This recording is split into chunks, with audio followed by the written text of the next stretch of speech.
इस जल को देख रहे हैं आप? ये मलिन है, इसमें कुछ गंदगी है, किंतु यदि आप इसे कुछ समय के लिए ऐसे ही छोड़ दोगे तो आप देखोगे ये मैल अपने आप इसके तले जाकर बैठ जाएगा।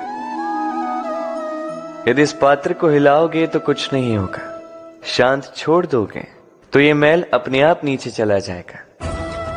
उसी प्रकार जब हमारे जीवन में कोई समस्या हो, हमारे जीवन में अशांति हो, तो कोई हलचल करने से या संतोष खो देने से हमें उसका हल नहीं मिलेगा। शांत रहकर विचार करोगे तो उसका हल मिलेगा। स्मरण रखिएगा, धीरज और संतोष से, शांति से विचार करोगे तो कितनी भी बड़ी समस्या क्यों ना हो, उसका हल अवश्य निकाल लोगे।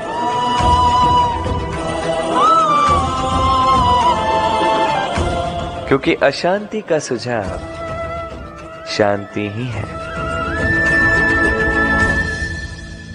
राधे राधे। समय, कहते हैं समय से पूर्व कुछ नहीं होता, हर बात का एक समय होता है। समय से पूर्व न सूर्योदय होता है, न सूर्यास्त होता है। समय से पूर्व पौधों में न पुष्प खिलते हैं न फल। किंतु एक बात सोचिए, यदि वर्षा आने से पूर्व किसान भूमि ना जोते, वो बीज ही ना पिरोए, तो क्या फसल उगेगी? यदि योद्धा युद्ध से पूर्व अपने शस्त्र ही ना परखे, तो वो युद्ध कैसे लड़ेगा? इसका अर्थ ये, समय आपका जब आना है तब अवश्य आएगा, किंतु तब तक ये महत्वपूर्ण है कि आप स्वयं को उसके लिए सज्ज रखें, क्योंकि ये अवसर, ये शब्द बोलने में जितना छोटा है, ये आता भी उतने छोटे समय के लिए है और फिर निकल जाता है। अब यदि अवसर आपके हाथ आ जाए और यदि आप उसके लिए सज्ज ही ना हो, तो आपको सफलता कैसे मिलेगी?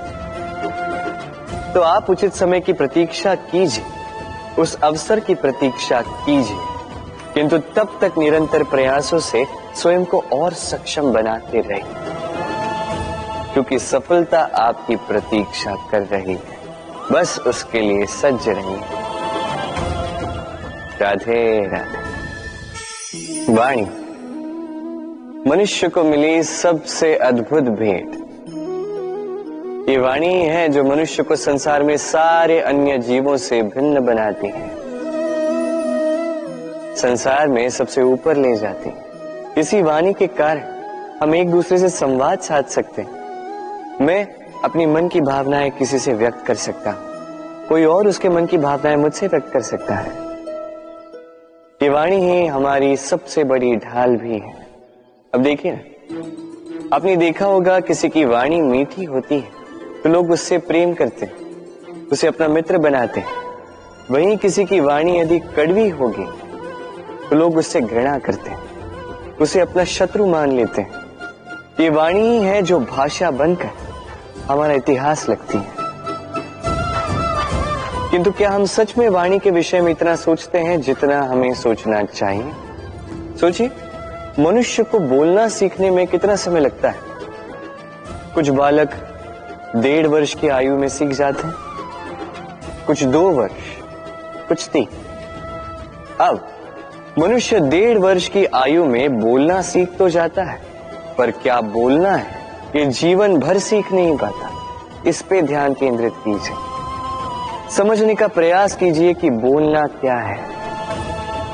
अपनी वाणी शुभ रखिए, अपनी वाणी मीठी रखिए, और इसी मिठास के साथ मेरे साथ आकर कहिए, राधे राधे। हम में से कई लोग अक्सर स्वयं को अकर्मण्य मान लेते हैं, सोचते हैं अब तक इतने प्रयास किए, कुछ नहीं मिला, कदाचित आगे भी कुछ नहीं मिलेगा, और इसीलिए अपने जीवन का सारा बोझ किसी और के कंधे पर डाल देते हैं, स्वयं पर विश्वास ही खो देते हैं। क्यों नहीं समझ पाते ये बात? कि जब तक पांव में कांटा नहीं चुभेगा व्यक्ति को ज्ञात कैसे होगा कि आगे नीचे देखकर चलना होगा। सूर्य को स्वयं जलना पड़ता है ताकि दूसरों को प्रकाश दे सके। रात्रि के अंधकार से लड़ने के लिए चंद्रमा को आकाश में अकेले चलना पड़ता है। नदी अपनी यात्रा कैसे बनाती है, अपना मार्ग कैसे बनाती है? इन चट्टानों से लड़कर बनाती है। यदि आप स्वयं आपकी सहायता करने में सक्षम नहीं रहे तो निश्चित रूप से आपका यह जीवन व्यर्थ ही है। स्मरण रखिएगा, इस संसार में अपने जीवन का भार अपने ही कंधों पर उठाना पड़ता है। दूसरों के कंधों पर केवल शव यात्रा चलती है। और इस संसार में जीवित वही है जो आत्मनिर्भर है।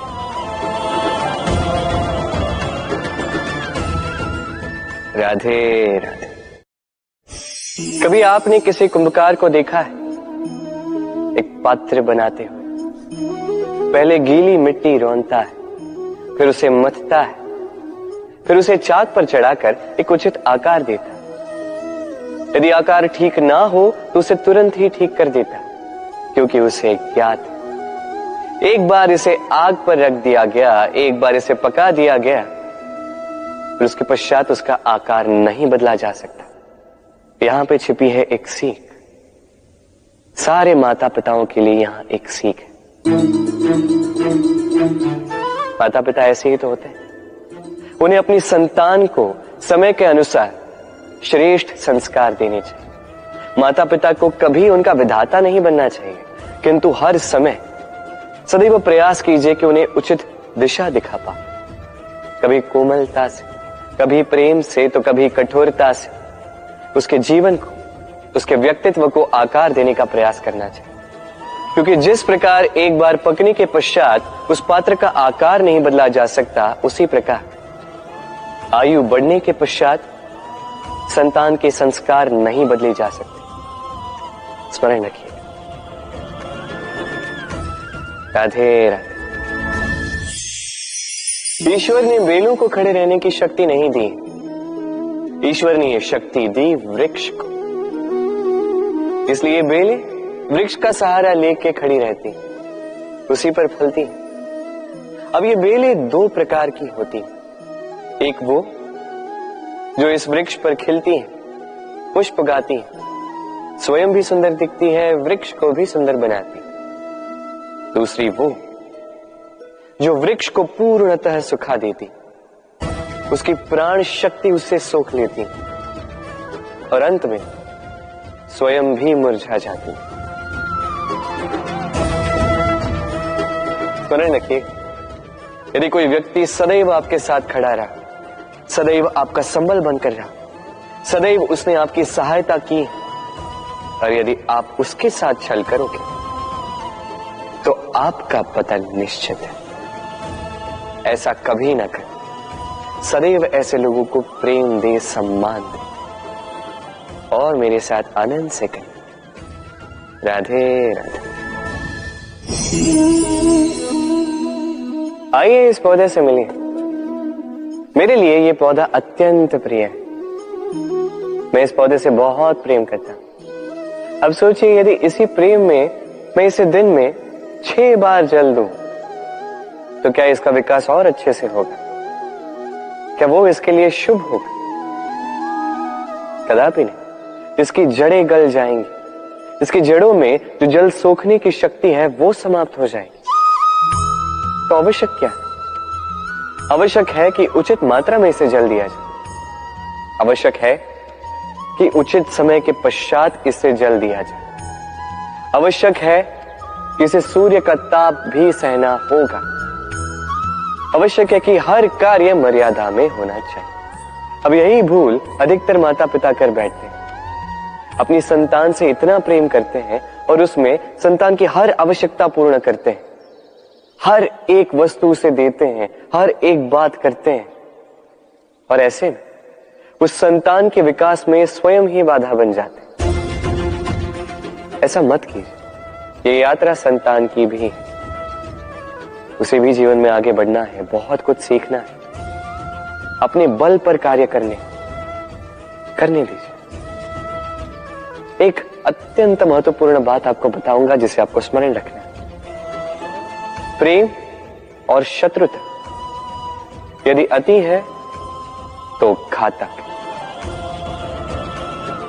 हर बात में संतुलन बनाकर रखें और मेरे साथ प्रेम से कहें, राधे राधे।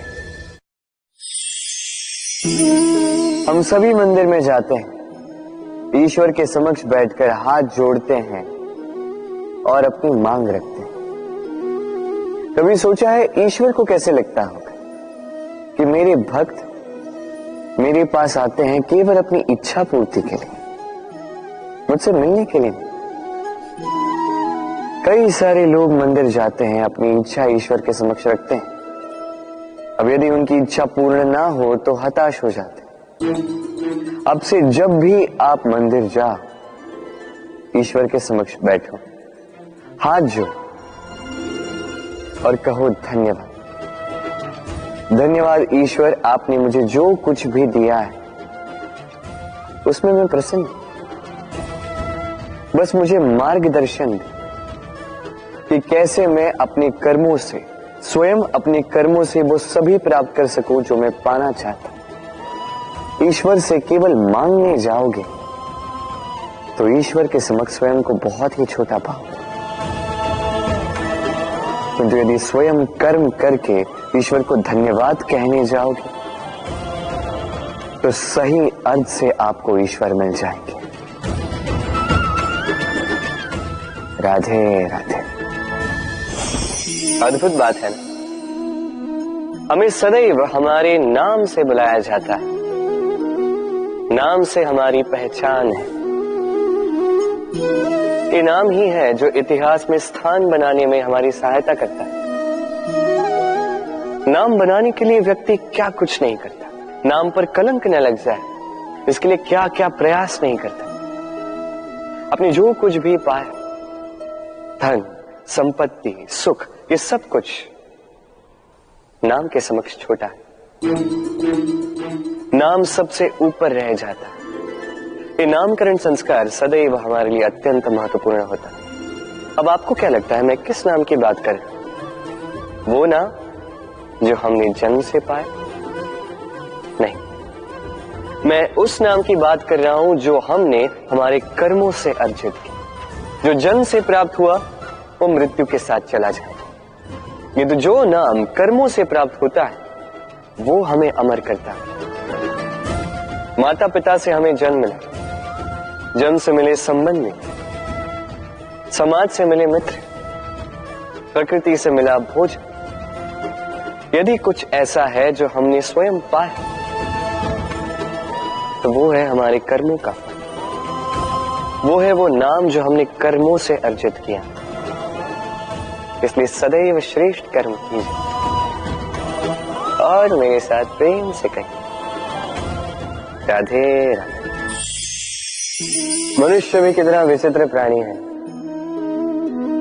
सदैव संघर्ष करता है, सदैव प्रयास करता है कि वही सबसे बड़ा बने, प्रयास करता है कि उसके समक्ष सबके शीश झुके हुए और उसके लिए सबसे पहले शक्ति प्राप्त करने का प्रयास करता है। शक्ति प्राप्त कर भी लेते हैं और उसके भय से सबको अपने समक्ष झुकाते हैं, किंतु एक महत्वपूर्ण बात भूल जाते, समझ ही नहीं पाते। चलो मैं आपको उदाहरण देता हूं।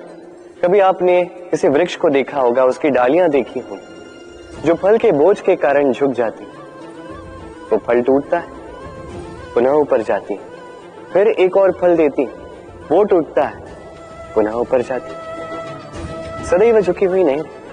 कभी कभी चलते चलते आपने देखा होगा, कभी आपका पांव किसी पौधे पर पड़ जाए तो पौधा दब जाता, किंतु जैसे ही पांव हटाओ पौधा पुनः खड़ा हो जाता।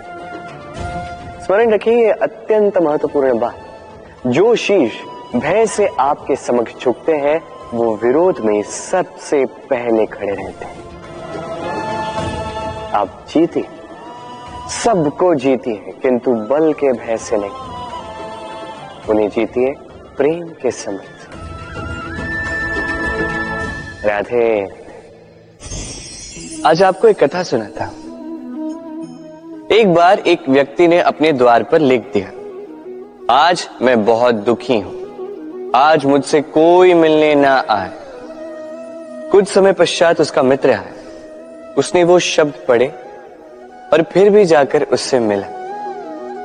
उसने कहा कि मुझे पढ़ना तो नहीं आता, किंतु मेरे मित्र के मन का ये दुख, ये मुझे पुकार अवश्य लेता है। ये होते हैं सच्चे मित्र।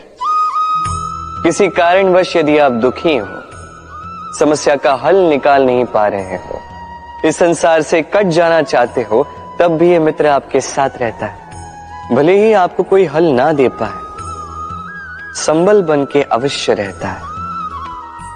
भले ही आपका दुख कम ना कर पाए, आशा की किरण अवश्य दिखाता है। जब आप इस संसार से कट जाते हैं, तब भी आपसे जुड़ा होता है आपका ये मित्र, ये सच्चा। अब मनुष्य जो है बड़े विचित्र होते हैं। इन्हें किसी भी वस्तु का महत्व केवल 2 बार ज्ञात होता है, एक मिलने से पूर्व, 2 खोने के पश्चात। अब इसी प्रकार हमारे मित्र भी तो होते हैं।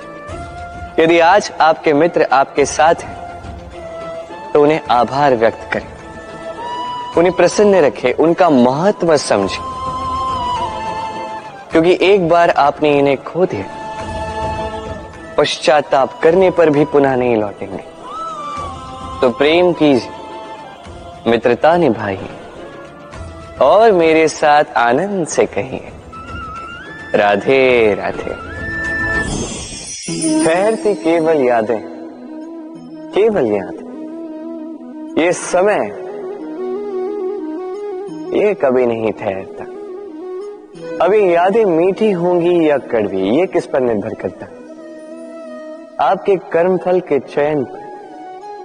यदि आप इस जीवन को समझना चाहते हैं, अपनी हुई भूलों से कुछ सीखना चाहते हैं, तो पीछे देखिए। आपके बीते हुए कल से बड़ा शिक्षक आपको इस संसार में और कोई नहीं मिलेगा। यदि आप जीवन जीना चाहते हैं, तो आगे देखिए। सारी संभावनाएं, सारे अवसर वहीं। यदि आप स्वयं को सुधारना चाहते हैं, स्वयं की भूलों को सुधारना चाहते हैं, कुछ महान करना चाहते हैं, तो आने वाले समय से अधिक श्रेष्ठ क्षेत्र और कोई नहीं। स्मरण रखिए, आप चाहे जितने भी प्रयास कर ले कि आपसे कोई भूल ना हो, आपसे कोई ना कोई भूल अवश्य हो। ऐसे में उन भूलों से पछताइए अवश्य, उनसे सीखिए भी, किंतु उन भूलों को सुधारना कभी ना भूल। आपकी कल की ये भूल भविष्य का एक सुनहरा फूल बन सकती है। राधे राधे। संसार में हर स्थान पर ये व्यापार व्याप्त होता है। कुछ पाने के लिए कुछ देना होता है, लाभ पाने के लिए निवेश करना होता है। यदि किसी के भाव जानने हो, तो स्वयं की भावनाओं को व्याय करना ही होता है। अब देखिए ना, किसी का वास्तविक आचरण जानना हो, तो उसे स्वतंत्रता दे दो। यदि किसी के मन की शुद्धता जाननी हो, तो उसे ऋण दे दो। यदि किसी के गुण जानने हो, तो उसके साथ भोजन करने का समय दे दो। यदि किसी का धैर्य जानना हो, तो उसे उसके प्रिय कार्य करने से मना करके देखो। यदि किसी की अच्छाई जाननी है, तो उससे सलाह ले लो। हर भाव के बदले कोई भाव देना ही होगा, किंतु संसार में एकमात्र ऐसा एक भाव है, जिसे देखने के लिए, जिसे पाने के लिए बदले में आपको वही भाव देना होगा, और ये भाव है प्रेम। यदि किसी का प्रेम देखना है, तो उसे निस्वार्थ प्रेम दीजिए। यदि किसी से प्रेम पाना है, तो उसे निस्वार्थ पारिशुद्ध प्रेम दीजिए। राधे राधे। मनुष्य जब जन्म लेता है, जीवा